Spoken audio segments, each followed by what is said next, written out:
Sige mga kababayan ang paliwanag ni Inday kasi lumalabas si Inday mga kababayan, walang empathy, walang paki, madaling sabi po. O ngayon, inuulan siya ng batikos galing sa ating mga mamamayang Pilipino. Sige, depensa ng mga minions si Inday. Kahit anong sabihin pa po ninyo. O ngayon, yung Office of the Vice President nagpaliwanag, nagkataon man lang niya kasi tumama. Matagal na niyang naka-schedule yung lakwatsa. Ito talagang totoong lakwatsa kasi po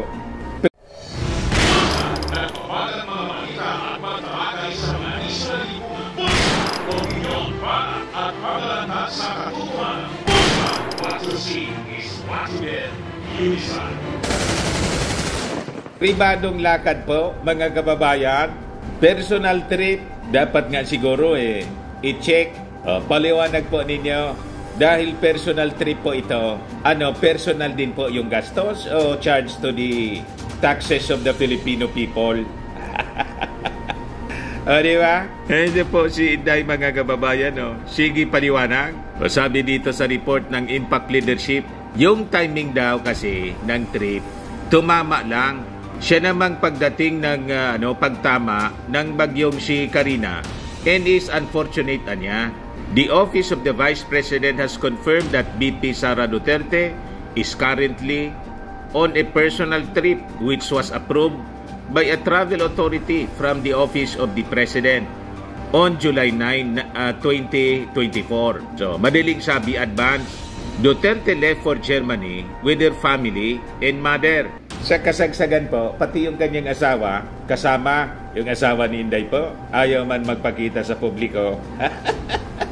Pati yung nanay niya mga kababayan, kasama doon sa pag-travel pa Germany. So sabi ng Office of the Vice President, nonetheless the Disaster Operation Center ng Office of the Vice President, institutionalized by the Vice President, is always ready to assist families affected by the calamities. Di Mr. Maravillas ang masasabi mo, maintindihan po natin mga kababayan kung hindi personal trip ito, if it is official, na naka-schedule talaga at parte pa ng trabaho. Pero kung personal trip po, at talaga siyang may empathy, ika nga, sa kalagayan po ng ating mga mamamayang Pilipino. Kasi lagi niyang sinasabi, mahalin natin ang Pilipinas. Paano mo nasabi na mahalin yung Pilipinas at ang ating mga mamamayang Pilipino kung sa panahon ng ganito, binabayo ng matinding pagbaha, tapos iiwan mo sila sa iyong personal trip, o di ba? Malayo mga kababayan sa katotohanan yung kanyang ginagawa sa kanyang sinasabi. Kasi po, kung ako, ika-cancel ko po. Sasabihin ko sa aking pamilya, vice presidente ako, kailangan ako ng ating mga mamamayang Pilipino. So, cancel ko yung aking trip. Kayo, dumiritso kayo doon. Asikasuhin ko muna yung ating mga mamamayang Pilipino. Tutulong muna ako kahit ayaw ko na kay President BBM. Pero wala man yun. Hindi dapat kasama yung galit sa dating kapartido kay Unity. Kasi ang nagluklok sa'yo, yung ating mga mamamayang Pilipino, di ba? Pero ganyan po, lalong na-turn off yung ating mga kababayan. Tama po mga kababayan ko. Kaya maging si Ed Silagman po, nagsalita na. Yan po sabi dito ni Ed Silagman, 42 minutes ago. Hindi makatiis po. Albay Representative Ed Silagman scored Vice President Sara Duterte for her appalling lack of empathy and concern when she flew to Germany for a vacation while the Philippines was pummeled by Typhoon Karina. Tama po. Sabihin pa, mga kababayan na naka-schedule na matagal nang naka-schedule. The fact na tinamaan ng calamity yung ating bansa, ang proper reaction po ng isang responsable at hindi childish, hindi makasariling leader po, ay i-cancel yung trip. Hindi ko sinabi na the whole trip kasi kasama niya yung pamilya niya o di yung nanay niya, yung asawa, yung mga anak, mauna na muna doon. Di ba po? Pero si Inday po, pumusli talaga sa kasagsagan po ng paghambalos ng bagyong si Karina na nagdala ng matinding pagbaha sa Metro Manila. Kaya tama po si Edsel. Sabi ni Edsel, public leaders anya must be gauged by their selflessness in support in times of calamities in emergency. Sa inyo yung full story ng balitang yan, click subscribe muna dito sa ating YouTube channel and hit the notification bell para lagi po kayong updated sa mga kaganapan dito sa ating bansa. Like and share na rin po ninyo ang ating video at huwag na rin po ninyo na skip yung ating mga commercial ads para tuloy-tuloy lang ang pag-unlad ng Bagong Pilipinas. Sa mga nagana po ng malinis and spacious fitness gym, pumunta lang po kayo sa aming Colossal Fitness Gym. We also offer Grab Car Rental with our brand new 2023 model ng Toyota Innova. We also accept booking for those who are planning to travel via PAL, Cebu Pacific, and other airline companies, local and international, and bills payment for Meralco Bills, Aleco Bills, PLDT, etc. Ang Colossal Fitness Gym is located at 3rd floor Security Bank Building, Lanco Business Park, Legazpi City, Albay. For inquiries, look for Jilon Maravillas, contact number 0966-802-0949. Yan po yung aming Innova. Lagi na pong matao sa amin.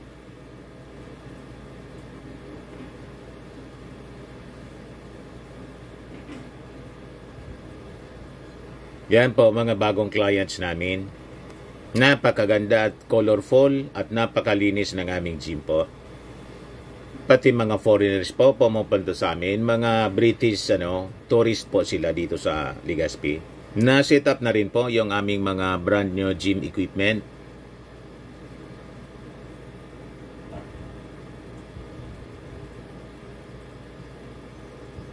May treadmill na rin po kami.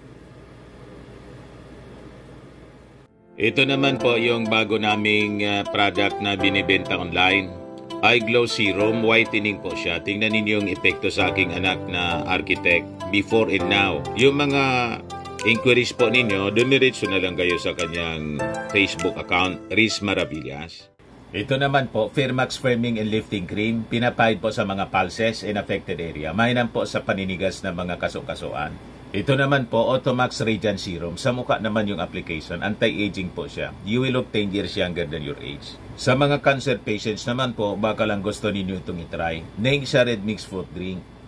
Hindi mo po siya gamot, food supplement siya. Kaya lang, gawa siya mga kababayan sa goji berry. Yung goji berry may anti-cancer properties. O ngayon, yung mga inquiries ninyo, dumiretso na lang kayo sa aming messenger sa Facebook para masagot namin agad. Ayos pa? Ayos na ayos niya, Mr. Maravillas. Kung ako po yung Vice Presidente, never kong gagawin na lumarga sa gitna ng calamity, lalo personal vacation po, hindi man official function. Pero siguro kung may meeting siya with the leaders of the world, kahit nga po leaders ng mundo, pwede mong sabihin kung sinong ka-meeting mong leader, pagpasensya na po ninyo. Hindi pwede akong umalis. Kasi lumilitaw sa baha yung ating mga kababayan. Di ba? Talaga niya, Mr. Maravillas. Lalong hindi dapat na maging Pangulo si Inday. Sinabi niyo pa mga kababayan, hindi talaga po bagay na maging leader. You can just imagine kung siya yung Pangulo sa kasagsagan ng calamity, ng disaster po, ng emergency. Ayon, biglang pumuslit sa ating bansa. Papalabas sa ating bansa. Hindi man official travel, official meeting, official business, kundi nasa pagbakasyon.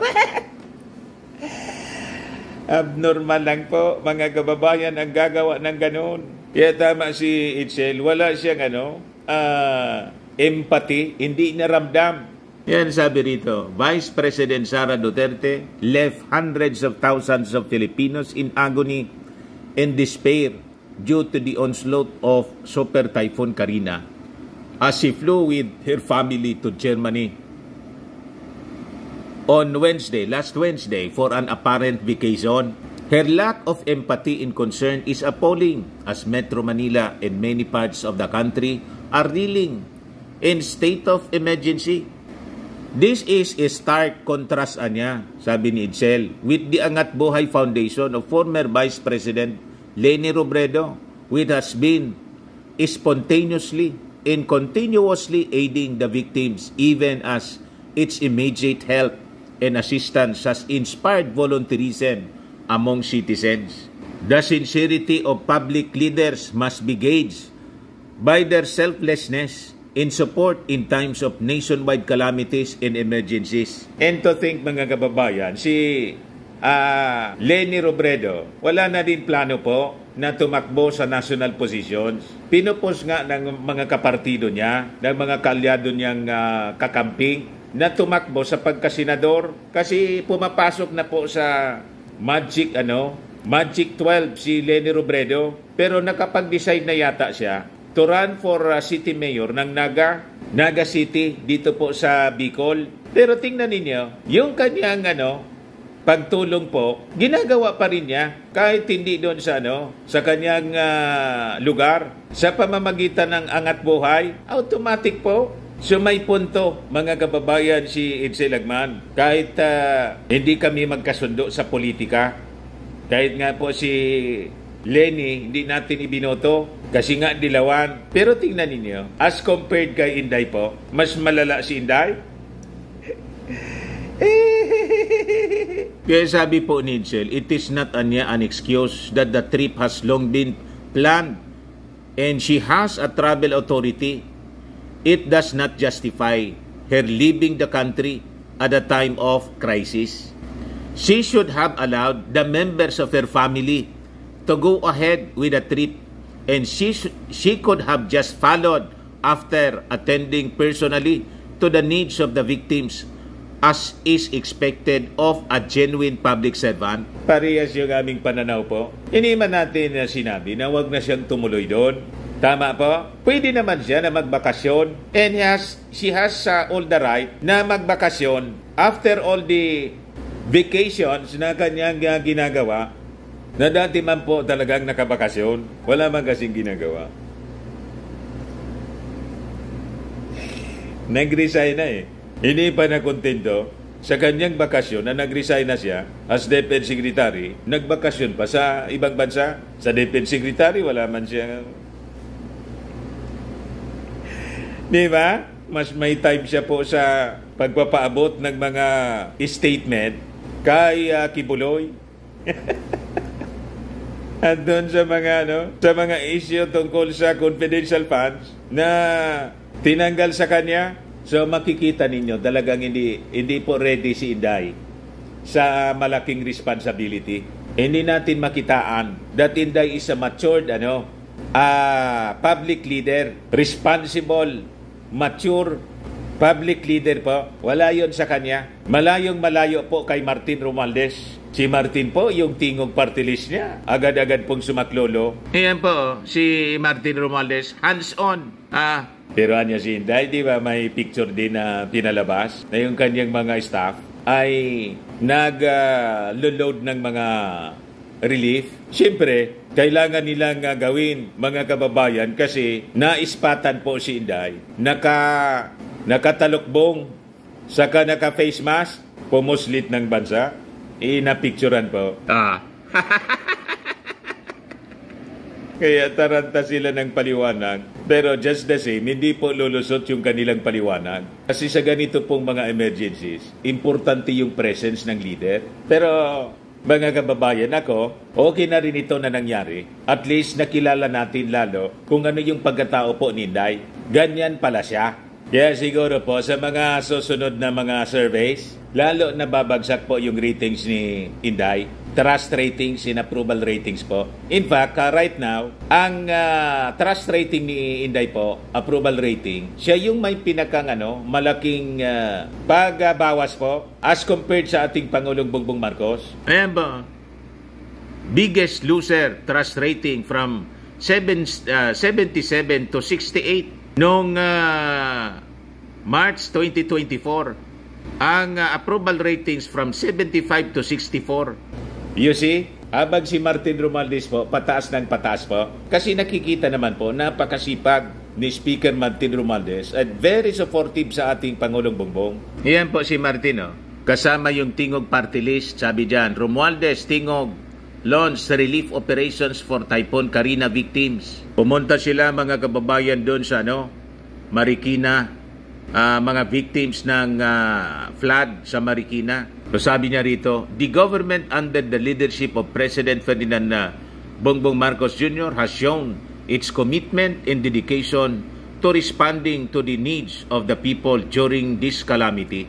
The President's hands-on approach highlights the administration's commitment to disaster response and resilience, ensuring that no Filipino left behind in times of crisis. Tingnan nyo naman mga kababayan yung ating Pangulo.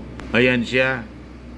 Kaya tuwang-tuwa yung mga mamamayan, mga flood victims. Nagkaroon sila ng pag-asa na makarecover agad-agad po. Kasi nandyan ang kanilang leader. Alam nilang hindi iiwan. Hindi sila iiwan ng ating Pangulo. Kita ninyo ha? Yan ang presidente. Inikot niya po, mga kababayan, kahit hindi pa totally nag-recede yung baha. Yan po yung mga evacuees, napakarami. O sabi dyan, inspection of the Nabotas Navigational Gate after checking the condition of the residents affected by Super Typhoon Karina and the Habagat. So yan ang ating Pangulo, mga kababayan. Si Inday po, pumuslit, palabas ng bansa. Sara Duterte nakaalis na sa Philippine Area of Responsibility. Bagyong Sara. Yan sabi ng mga nakakita, huwag ka na niyang bumalik kaya. Yan sabi ni LRPM, kalain mo, binabaha tayo, nag-iwan pa. My God, I hate drugs. Sabi ni Bots Habonitalia Castillo, babalik pa ba? Sabi ni Emil Ulysses Inahe, lumipad ng agila. Sabi ni Elena Cruz, pag ganyan ang tawa mo sir, lalong naiinis ang mga... Sabi ni Jane Karunungan, Sara Duterte pala name ng bagyo. Lumabas po ng Philippine Area of Responsibility. Anyway, yan man lang po mga kababayan yung ating short video ngayon. Ako po si Dante Maravillas. Bye-bye. God bless.